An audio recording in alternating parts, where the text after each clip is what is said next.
What is going on, everybody? The question of the day, the question of the week, the question of the month, the question of 2023 is Bitcoin in a bull rally. Have we reached the the time, the line? Have we reached the spot where this market is set for a turnaround? Now, if I tell you the answer is yes, that doesn't mean that we're not going to see one more dip.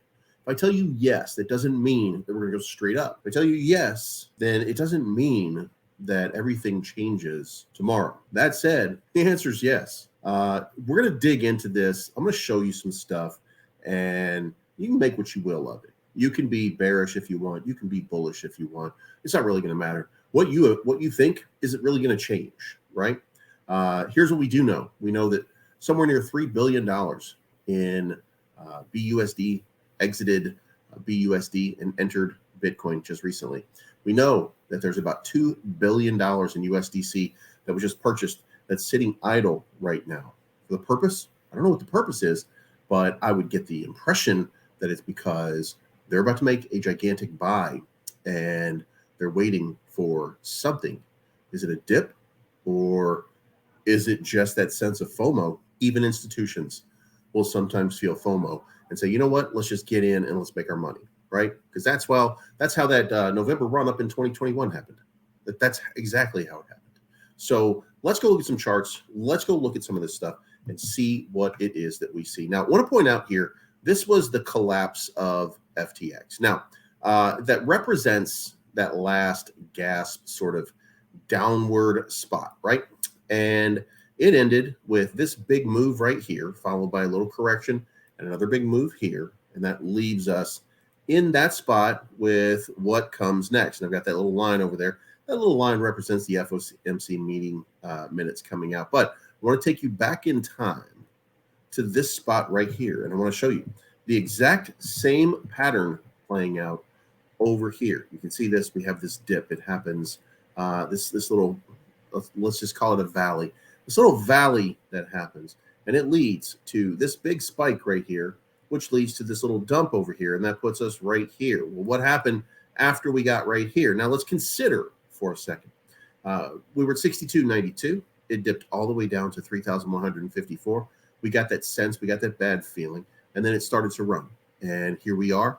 And then what happened from there? We ended up going up 100% from this previous spot. Now, let's take a moment and go back to that previous spot. And let's say, where are we right here? 41,195, right? Give or take. And then we see this whole thing playing out again, right?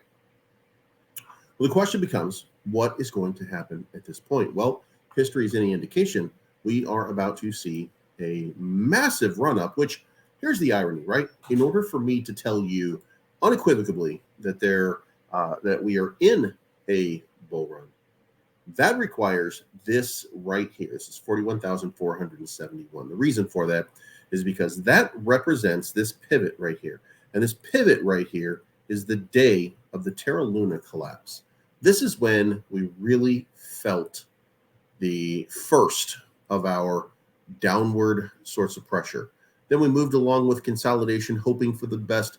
Then we realized Celsius, Three Arrows Capital weren't going to make it. And then Elon sold a whole bunch of Bitcoin right here. Then we realized we're not going to make it. But then we got the merge. The merge happened with Bitcoin. With Ethereum, and Ethereum started to pump the entire market, and we started to feel that euphoria. And then the merge was complete. There was no reason to hold Ethereum.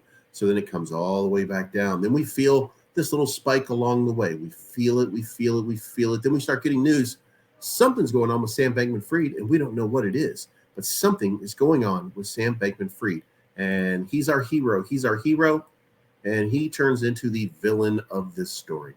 And that takes us down here. And then a few months later, January 1st hits, and it all changes. And the run starts. And this has been a great run so far. How far it goes, that remains to be seen. Like, we really don't know. We have no real way of guessing how long it's going to last. We can make a reasonable inference here and say that most probable outcome here is that it runs until right around middle of April. That's when we're going to start to see some real high dollar, somewhere in this area right around in here. We're going to see some real high dollar earnings reports that are not going to look nearly as good as what we thought. And that's going to be the moment of correction. But then the question becomes, well, what can we do in the meantime? And if history is any indication, and if we were to just kind of extrapolate this continued run up through there, then you can see right here, we're getting close enough that I can make a compelling argument that 40, that we're there, right? It's going to take more than what we've seen so far. It's going to take a lot more, but it should be evidenced in most of this that we're at the spot right now where Bitcoin is ready to take off. And there's plenty of bears still out there. There's plenty of people. Gareth Soloway, there's been a lot of people that say that we've still got lows to go. We're still going to experience some lows, 10 or 12,000. That's what Gareth Soloway says, right? The reason is because he doesn't think that this was enough despair. He doesn't think that this level and then this level was despair enough. And let me tell you, the reason that he doesn't is because Gareth Soloway's made it. Gareth Soloway doesn't have to concern himself or worry himself about, he's already there. He's already made his millions. He's already in that cut. He's not still like the rest of us trying to make it. So he doesn't really know what the despair is to begin with because he knew when to get out. The neophytes, those of us that are new, that didn't know or don't know when to get out, those of us, we're the ones that felt the despair. Now, was the despair enough? I think that it was. I think that we're done. I think that this bottom that we're in right here represents the bottom and as far down as we're going to go. Could we get close to it again? Well, we do have a CMA futures gap located right in this spot where the 200 SMA just so happens to be going. So it'd be reasonable to expect that at some point there's going to be some negative news and there's going to be a run on this price back down here and a push back up afterwards. So I could see that coming, but let's go look at a couple of different things. First, I want to look at this chart, and this is 2015, 2019, and 2022. And we saw their little valley here, which led to this little spike right here, which then led to this massive upward movement, right?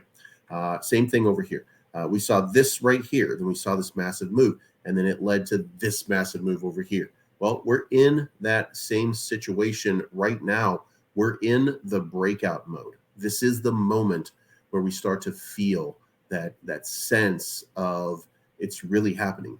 Now, if you're familiar with Mike Novogratz made a comment the other day that has me intrigued. He said that his phone has been ringing off the hook with retail investors looking to get back into crypto and institutional investors looking to get back into crypto because they see what's happening.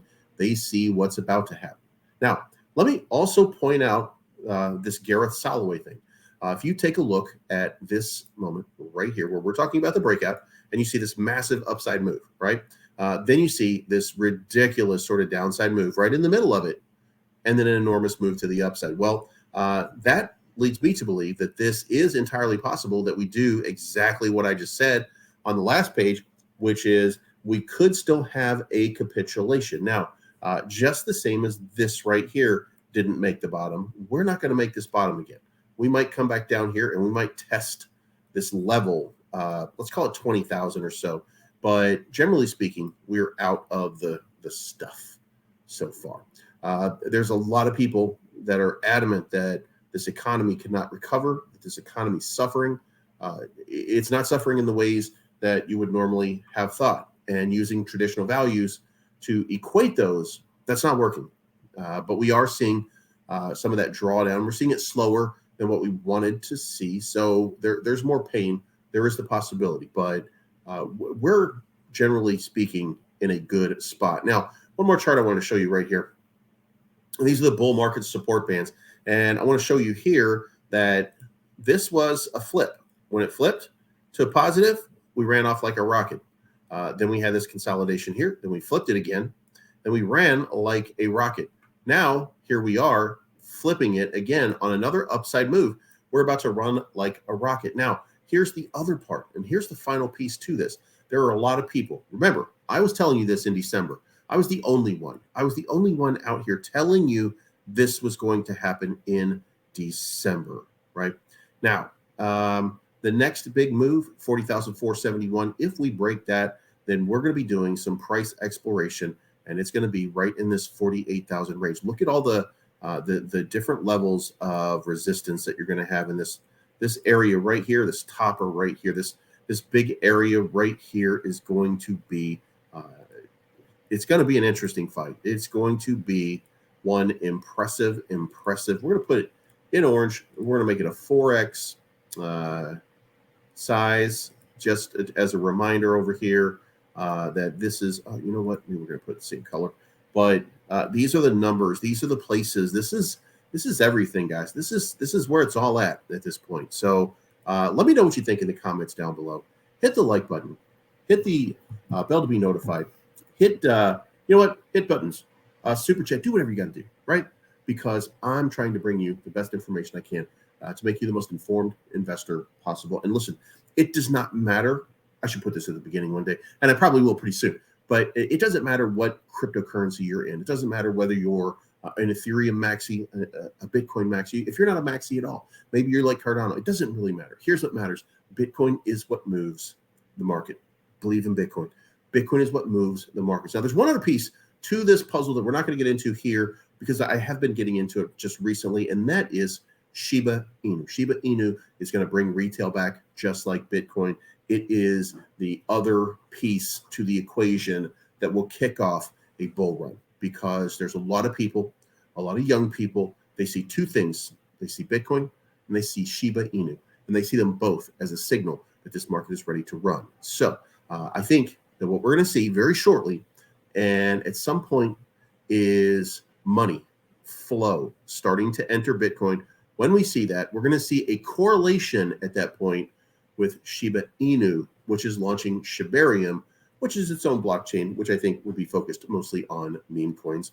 But until then, we got a little bit of time, and not much time, by the way, but we got a little bit of time. So again, let me know what you think in the comments down below. Hit the like button, hit the subscribe button, hit the bell to be notified if you stuck with me for this entire time. Thank you so much for everything. This is not financial advice. My name is Bleeds. I am always right, and we will talk to you again very, very soon.